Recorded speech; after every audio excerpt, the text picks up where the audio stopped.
Hey guys, welcome back to Rivian Updates. My name is Isaiah. You join me here in Social Circle, Georgia for, well, the celebration of the future Rivian Georgia factory. This is the birthplace for R2, R3, and of course, R3X. We know that we're going to be seeing R2 in Normal, Illinois as well, but this Rivian Georgia factory will be fully dedicated to Rivian's mid-size platform vehicles, starting off with the R2 and R3. This is a big moment. This is something that Rivian has been in the works for years, and things were on a pause for quite some time. Finally, we are actually seeing the results of their work. Things are starting again.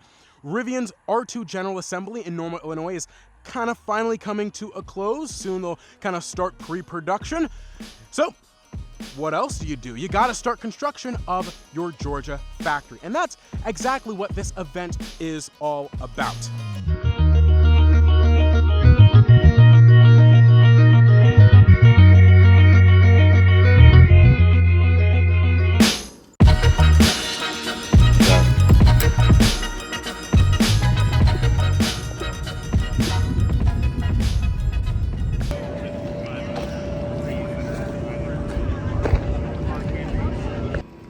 Look what's appeared here. R3, R2, R3X. I had no idea these would be here. Oh, look at all these Rivians. We got a beautiful Compass Yellow and a Launch Green and Canyon Red. I mean, this right here, the canceled, and there's another Compass Yellow back there, an R1T. The canceled 3. Bring these back, Rivian. Of course, we get Launch Green with the Gen 2 quad. And of course, it is expected that Canyon Red is going to make its way back. And then Compass Yellow. Absolutely beautiful. Look at these two over here. It's a really good combo going on. Over here, not Rivian related. I mean, there's Rivians absolutely everywhere here, including R2, R3X back there. But look at this, Taycan dealer plates, Cross Turismo. Look at these gold wheels. This thing looks absolutely stunning. Anyway, that's not Rivian related, right? No one wants to hear about that. We care for the Rivian stuff. You can already see there's some sort of work happening over there. I don't know if it's like electrical power all the way back over there. But this is the Rivian Georgia event. You got Clayco. Clayco is also the construction company that is building the R2 factory in R2 General Assembly in Normal, Illinois. So that's happening as well. And then you have an off-road course, it seems. Of course, Rivian is here in huge numbers. All right, we're here in a quad. All right, looking here, Slate Sky. Hi. How you doing? I'm good. Keith. Isaiah. Nice to meet you. All right. Hello. Hello. How are you liking the Gen 2 quad? Oh, I love it. It's amazing. Like after what's going on with it. Nuts.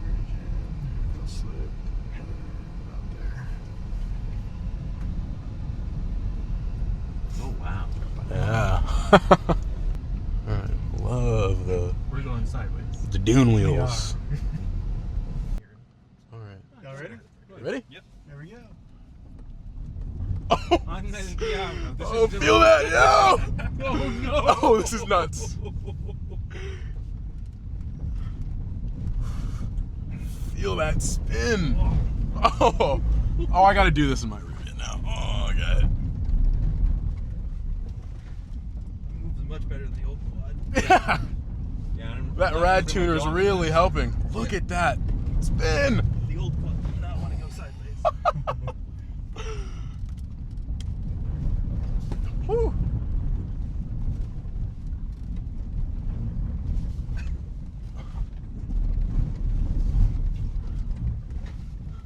All right. That was awesome. All right. Oh, whoa. You really feel that turn. Too much traction there. There we go. We're spinning. Wow. Now we're going to do a box.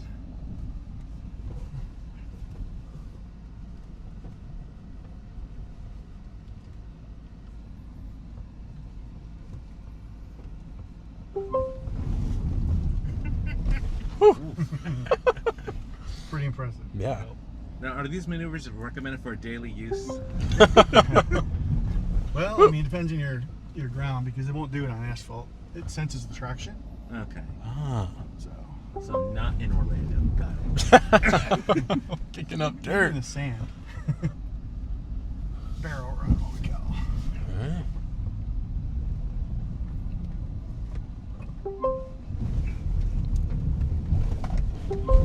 Whoa.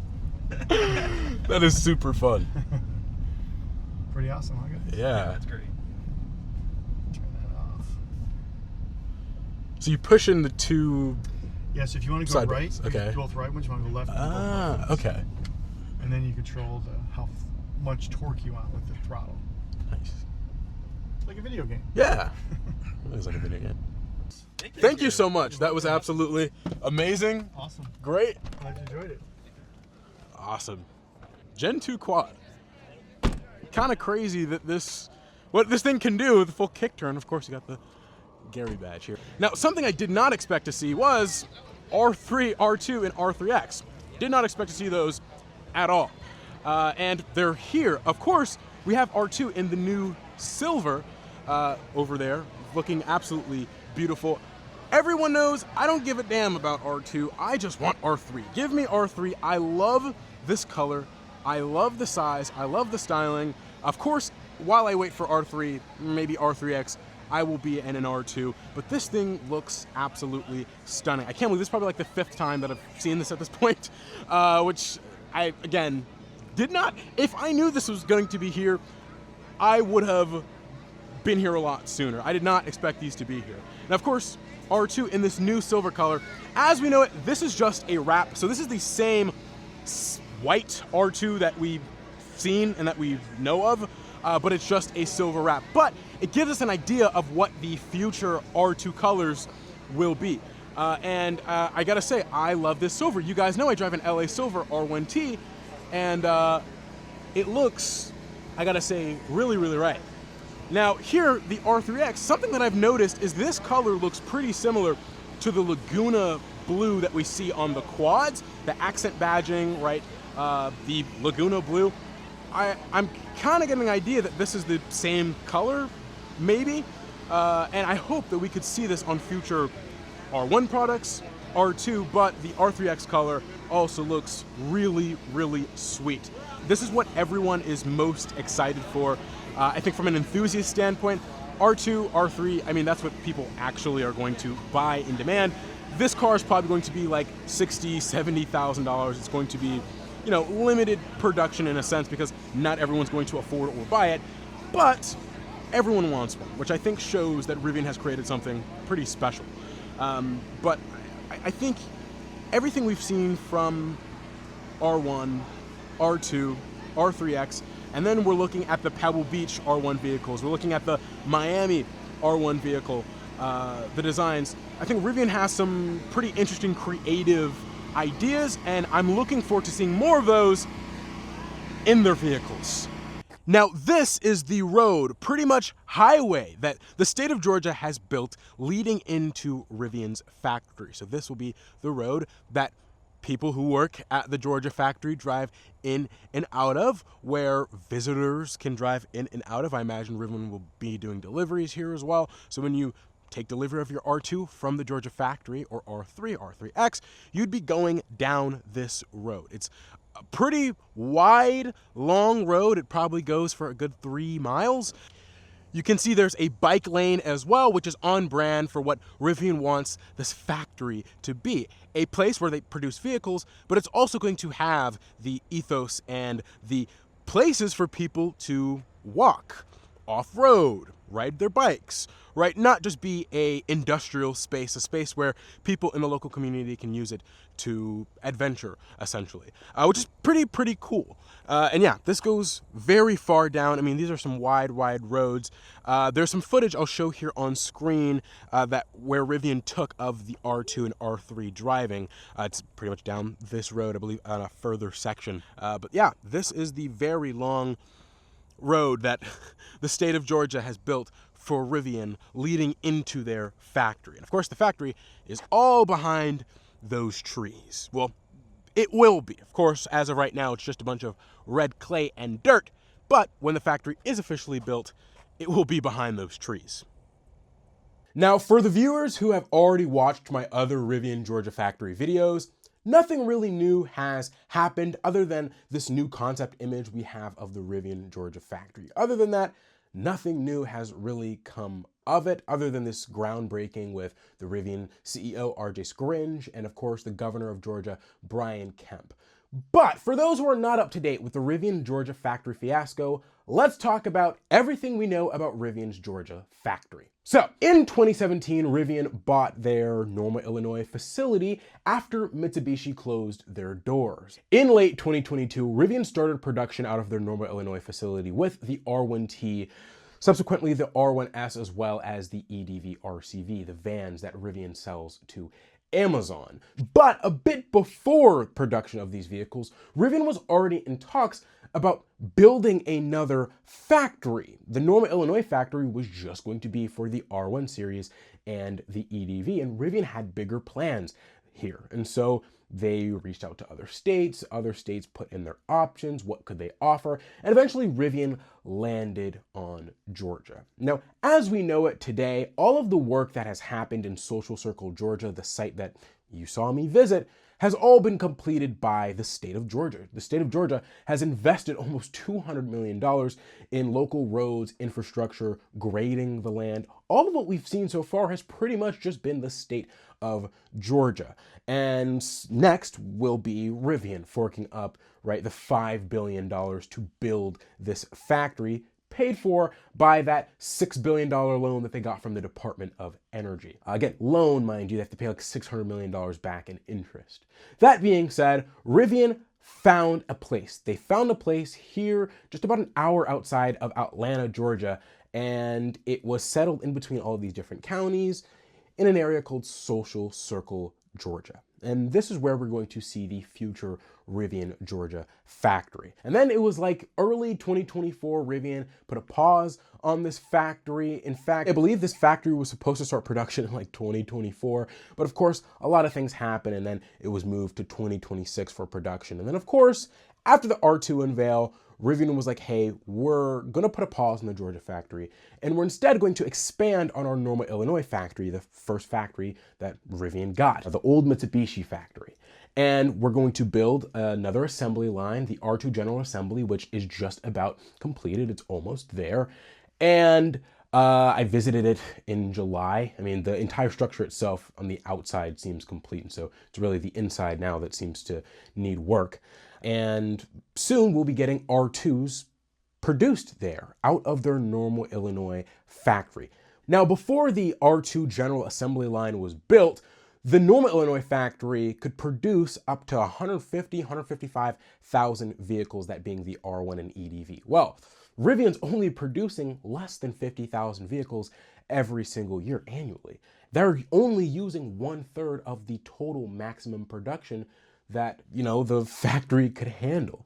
And so there's a lot of fixed costs with having a factory. And if you're only using 1/3 of the factory, well, there's a lot of money that's being wasted. This isn't as efficient. If Rivian can utilize the rest of the factory, increase the amount of vehicles being produced, it could help decrease the cost per vehicle at the Normal, Illinois facility. And so this is not only going to help build R2, but it's going to help offset the cost of R1 and the RCV EDV. And so we'll be getting the R2 out of the Norma, Illinois facility in the first half of 2026. That is exciting, but we're here to talk about Georgia. And so as it is right now, Rivian says that they will be starting construction of the Rivian Georgia factory in Social Circle, Georgia in 2026. Not sure why they're not just starting now. I feel like now's we got a couple more months left in the year. You got time, guys. Just start now. But they are saying in 2026 they're going to start construction. Construction should be done with production starting in 2028 for the R2 and R3. And I imagine that, of course, includes the R3X. So 2028 for the R2 and R3 out of Georgia. Again, we're already getting the R2 out of Norma, Illinois, and that's coming very soon. But out of Georgia, and other vehicles that could be coming out on from Rivian's midsize vehicle platform, the midsize platform, MSP, that would be coming out of Georgia. But again, 2028, quite a ways away. Now that'll just be the first phase is what's going to be built in 2028, with a second phase coming online by 2030. That's kind of what the commitment Rivian has to Georgia. The state of Georgia has already put into almost $200 million worth of efforts into this site. The state of Georgia also is giving Rivian about $1.5 billion in incentives to help Rivian. And so in exchange, Rivian needs to provide something. They're going to be providing over 7,500 jobs by 2030, and then an additional 8,000 jobs, indirect jobs, just from this factory. So people who will be having jobs just because the kind of factory exists, but they wouldn't be directly involved with Rivian. But Rivian would be creating 7,500 jobs directly involved with Rivian. Rivian says, cool, give us some incentives, but Rivian wants to kind of space things out. The first phase, 200,000 units. The second phase, which will come online, as I said, 2030, an additional 200,000 units. That will be 400,000 units of maximum production out of the Rivian, Georgia factory. That gives Rivian a total of about 615,000 vehicles produced annually at maximum production by 2030. And I honestly don't think we will hear any other talks of expansion. I don't think we're going to get a Europe factory. I'm sure Rivian's working on it in the background, but don't expect to hear any new factories or anything of that sorts up until after 2030. I think realistically at this point. And so we have the Rivian Georgia factory coming online. It's going to cost them $5 billion. Again, just about. It's being built by Clayco. Clayco is the same company that is building the R2 General Assembly line in Norma, Illinois. So Rivian and Clayco have a pretty close relationship. They're going to be building the Rivian Georgia factory. In fact, I'll say this, the road that I was just on, that giant 4-lane road, that is called Frontage Road, and that is part of the investment that the state of Georgia put into this project. This giant road is to help offset a lot of the traffic and deliveries that would be coming from the highway right into the Rivian Georgia factory, right? I mean, there's a small town nearby. I don't think the state of Georgia wants to build all sorts of new traffic, right, and hold people up, have it be kind of too complicated. I mean, the Rivian factory is literally right off next to a highway. And so they built a new exit and on-ramp. And so right there, delivery trucks can just pull in right into the Rivian factory. And there will be multiple entrances and exits off of Frontage Road, that 4-lane road, going into Rivian's factory. But the main entrance, as at least from what we've seen on Rivian's permits, the employee and visitor entrance is actually the same spot that you saw me in the very beginning of the video. That will be the main entrance for employees and visitors coming into the Rivian Social Circle, Georgia factory. And it's kind of funny because from where you see me, right, there's like, of course, a section of like road that was built, and there's a light there, like clearly they're ready, but like behind that, there's nothing but trees and dirt. And so they gotta like build things out there. But it's crazy to think that within a few years' time, there will be a road there and it will be leading into a giant, and it's crazy to think that that would be leading in to a gigantic factory. But nothing new crazy has happened with the Rivian Georgia factory. As I mentioned, they did their groundbreaking, and we've heard RJ and the governor of Georgia talk. I'll link more things down in the description for those of you interested. But really, I think the main focus should just be Norma, Illinois, and that's what's happening right now. I'm excited to see R2 come out of Norma, Illinois. This is extremely exciting. But Georgia, that's going to be a lot of work. Vertical construction is next. Let's restart building from the ground up, and then we'll get an actual factory, first 200,000 units, then an additional 200,000. But it'll be interesting to see how Rivian kind of deals with this all. You know, we have the $7,500 tax credit going away, and so this is going to affect Rivian's demand. It's going to affect all electric vehicle demand. Short term, for sure. Long term, we will see what happens. RJ already said that he's very bullish on the long-term success of electric vehicles. They're looking for a Model Y moment with the R2, right? Enough with all these sportback SUVs, these midsize SUVs. Clearly the Model Y did well. #1 best-selling car in the world. The Tesla, an electric car, was the best-selling vehicle in 2023. Second best in 2024. And at least top 10 in 2025. And I see Model Ys everywhere. I see the new Model Y everywhere. But people want options, and that's what Rivian is trying to provide, an option for customers. People want a product that people want choice. And to be honest right now, there are a lot of good electric SUVs. That Mach-E and Ioniq 5, the Equinox EV actually, amazing options for the price. But when you look at what Tesla has built, the software, the charging infrastructure, just in a complete package, the range, efficiency, it's really hard to get all of that from one vehicle. And the Model Y is a jack of all trades, right? The Ioniq might have great charging, and the Mach-E might have great styling or great material use here or there, and the Equinox might have a great price. But the Model Y is price competitive. It has great software. It has good autonomy. It's very efficient. It has okay charging that's, because it's such an efficient vehicle, it's okay kind of poor charging makes up for it. And so what Rivian is trying to build is a vehicle that competes with that, a vehicle that has the software, has the autonomy, has the efficiency and range, has the features, has the ecosystem that would make it sell well. And they're going to need Georgia to help support their dreams of building hundreds of thousands, if not soon millions of these things. Thank you guys so much for watching. My name's Isaiah. This is Rivian Updates, and I'll see you guys in the next one.